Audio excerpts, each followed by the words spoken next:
మరి ఈవేళ మీకు తెలుసు చంద్రబాబు నాయుడు గారు ముఖ్యమంత్రి అవ్వకముందు ఎలక్షన్ ముందు నేను గెలిస్తే కొన్ని కార్యక్రమాలు చేస్తానని చెప్పి మాట ఇచ్చిన సంగతి మీ అందరికి తెలుసు.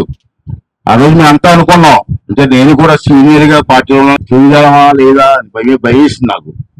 అయితే జనం కూడా నమ్మి ఓట్లేశారు, గెలిచిన తర్వాత అతను ఎన్ని ఇబ్బందులు ఉన్నా మరి డబ్బులు ఎక్కడి నుంచి వస్తున్నాడు నాకు తెలియదు, కానీ మొత్తం డబ్బు తీసుకొచ్చి పెన్షన్లు మాత్రం ఎక్కడ ముసలి వాళ్ళ కాళ్ళకి ఇబ్బంది లేకుండా ప్రతి నెల 1వ తారీఖు ఇచ్చి తీరాలని చెప్పి నిర్ణయం తీసుకోవడం జరిగింది. చాలా కష్టాలు ఉన్నాయి నాకు తెలుసు. మీ ఊర్లో ప్రతి నెల 277 మంది పెన్షన్ ఇస్తున్నారు, అంటే సగం ఇల్లు పెన్షన్ ఇచ్చేది. ఇలాగా రాష్ట్రం మొత్తం మీద తీసుకుంటే తెలియాలి, మీకు కొన్ని విషయాలు తెలియాలి, ఏదో వచ్చేసి ఇచ్చిపోవడం కాదు. రాష్ట్రం మొత్తం మీద మనకి 63,50,760 మందికి ఇస్తున్నారు పెన్షన్. 63,50,765 మందికి ప్రతి నెల 1వ తారీఖు పెన్షన్ ఇస్తున్నాం మనం. అనకాపల్లి అనకాపల్లి జిల్లాలో 2,59,215 మందికి పెన్షన్ ఇస్తున్నాం ఈ జిల్లాలో. మన నర్సీపట్నం నియోజకవర్గం 4 మండలాలు టౌన్ అనగా నర్సీపట్నం టౌన్ తీసుకుంటే 41,720 మందికి ఇస్తున్నాం. ఒక నియోజకవర్గంలో 41,728 మందికి పెన్షన్దారులు ఇస్తున్నాం. దీనికి ఎంత అవుతుంది తెలుసా? ప్రతి నెల నర్సీపట్నానికి చెప్తాను, మిగతా దగ్గర కాదు. నర్సీపట్నం ఒక నియోజకవర్గానికి ప్రతి నెల 1వ తారీఖున 16,07,00,000 రూపాయలు ఇస్తున్నాం. మన మాకరపాలెం మండలం తీసుకుందాం. ఇప్పుడు వరకు నర్సీపట్నం నియోజకవర్గం చెప్పాను నేను, ఇప్పుడు మీ మండలం చెప్తాను. మీ మండలంలో ఎంతమంది పెన్షన్ తీసుకుంటున్నారు మీరు ఎవరికి తెలుసా? 10,024 మంది తీసుకుంటున్నారు ఒక్క మాకరపాలెం మండలంలో. వీరికి ప్రతి నెల 1వ తారీఖుని 4,28,00,000 ఇస్తున్నాం. అదే గొప్పగా చెప్పట్లేదు, ఇది పేదవారి కోసం, ముసలి వాళ్ళ కోసం, కాలు లేని వాళ్ళ కోసం ఇస్తున్న పెన్షన్. అంటే ఇది ఎత్తి పరిశ్రమ ఇవ్వాలని చెప్పి చంద్రబాబు నాయుడు గారు ఆదేశించడం జరిగింది. నేను పోయిన సంవత్సరం 17 వర్కులు ఇచ్చాను ఈ ఒక్క పంచాయతీకి. దానికి 93 లక్షలు ఇచ్చాను ఒక్క సంవత్సరంలో. ఈ ఒక్క పంచాయతీకి 93 లక్షలు. మళ్ళీ 2వ సంవత్సరంలోకి వచ్చాం. ఈ సంవత్సరం కూడా ఇంకా 8 రోడ్లు 10 రోడ్లు పిలుచుకొని ఇచ్చేస్తాను. మహా 50 లక్షలు అవుతుంది, ఇస్తాను. అంటే వేంబోన్ పాలెం అంటే నాకు అభిమానం. మొన్న ఎలక్షన్ లో చూశాను నేను, మీ కన్న కొడుకులాగా, మీ తమ్ముడిలాగా చూసి ఇంటింటికి తిరిగి నాకు ఓట్లేశారు. మరి మీ ఊరికి చేయకపోతే నా రుణం ఎలా తీరుతుంది? ఇచ్చాను మొన్న, మళ్ళీ ఈ సంవత్సరం కూడా ఇస్తాను. మీకు అనుమానం లేదు, 50 లక్షలు కాదు 90 లక్షలు ఇస్తాను. అది కాకుండా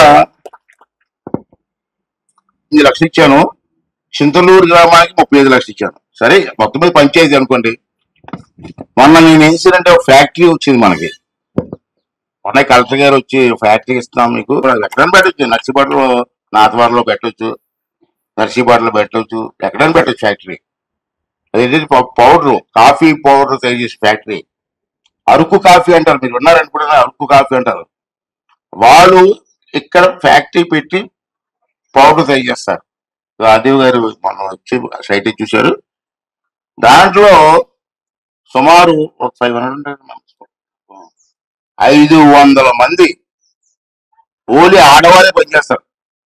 500 మంది కూడా పై వాళ్ళు ఎక్కడే ఇవ్వడానికి వీల్లేదు చెప్పేశాను కలెక్టర్ గారికి కూడా.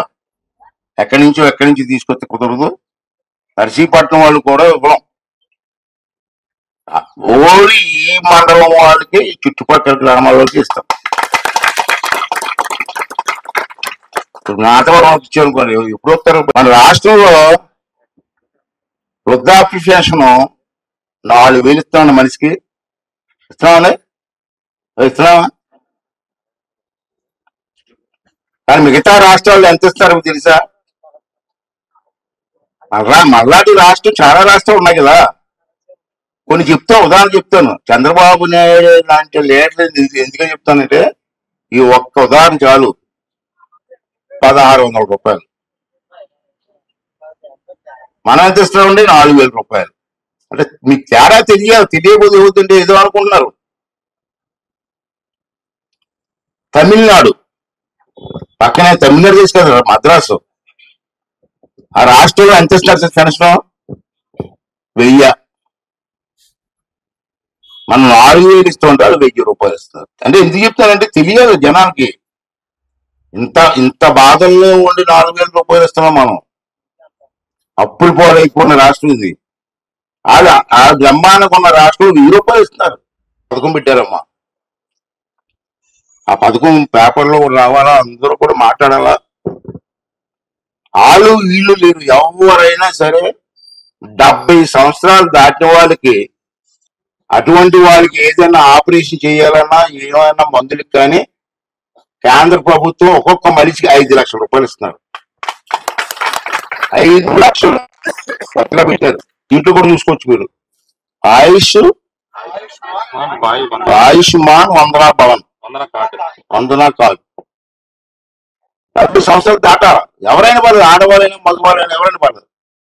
వాళ్ళకి ఆపరేషన్ కానీ ఏమైనా 5 లక్షల వరకు ఫ్రీ డబ్బులు. రెండోది, నిన్న నర్సీపేటలో హాస్పిటల్ ఒక స్కీమ్ ఓపెన్ చేశాను నేను. పేపర్లో వచ్చి ఉంటుంది వేళ.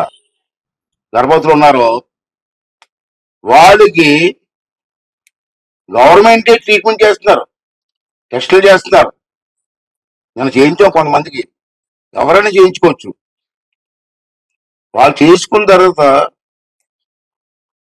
కడుపుతో ఉన్న వాళ్ళు ఎంతమంది ఉంటారు? మహా అయితే ఊరు పంచాయతీలో 10 మంది. ఆ 10 మందిని తీసుకొని టెస్టులు చేయించవచ్చు కదా. టెస్టులు చేస్తే నడిచిపడ్డా కదా. ఆ 10 మందిలో ఎవరికైనా కొంచెం ఇబ్బంది ఉంటే వాళ్ళని విశాఖపట్నం హాస్పిటల్ తీసుకెళ్ళొచ్చు మీరు. విశాఖపట్నం హాస్పిటల్ వెళ్ళడానికి కూడా దారి ఖర్చులు కూడా గవర్నమెంట్ ఇస్తున్నారు. మీరు తీసుకెళ్ళి డబ్బులు దారి ఖర్చులు కూడా ఇస్తున్నారు. ఎటువంటి స్కీములు ఎందుకు జనాలు చెప్పట్లేదు? 93 లక్షలు ఇచ్చాను పోయిన సంవత్సరం నేను మీ ఊరికి వర్కులకి. ఇంత మంచి మాట. ఇప్పుడు నాకు చాలా సంతోషం ఇస్తుంది బాబు చెప్పింది. ఆ 93 లక్షల వర్కులు కూడా మీ ఊరు చేత చేయించాడు. అర్థం ఏంటంటే ఆ డబ్బులు మీ ఊర్లో తిరుగుతాయి, పై ఊర్లో గెలవు. మీ ఊరు వరకు మీ ఊరు వాళ్ళే చేస్తారు. చాలా చాలా మంచి పని చేసే నేను చూసి నేర్చుకోవాలి అందరూ. అన్ని ఊర్లకి ఇస్తాం కదా, అన్ని ఊరికి డబ్బు ఇచ్చాను మొన్న. నేను ఎంత ఇచ్చాను? 120 కోట్లు ఇచ్చాను. ప్రసంగా నేర్చుకోవాలి. 1,00,000 రూపాయలు ఇవ్వమని చెప్పారు. అందరికీ కాదండి, మళ్ళీ మొగలు చెప్తారు. ఎన్టీఆర్ విజయలక్ష్మి కళ్యాణ లక్ష్మి అని చెప్పి నేను పెట్టి 1,00,000 రూపాయలు ఎవరికైనా ఇస్తారు. పావలా ఉండే తక్కువ వడ్డీ. ఇది ఓన్లీ డ్వాక్రా గ్రూప్ మహిళలకి. దీన్ని కూడా వాడుకోవచ్చు కదా.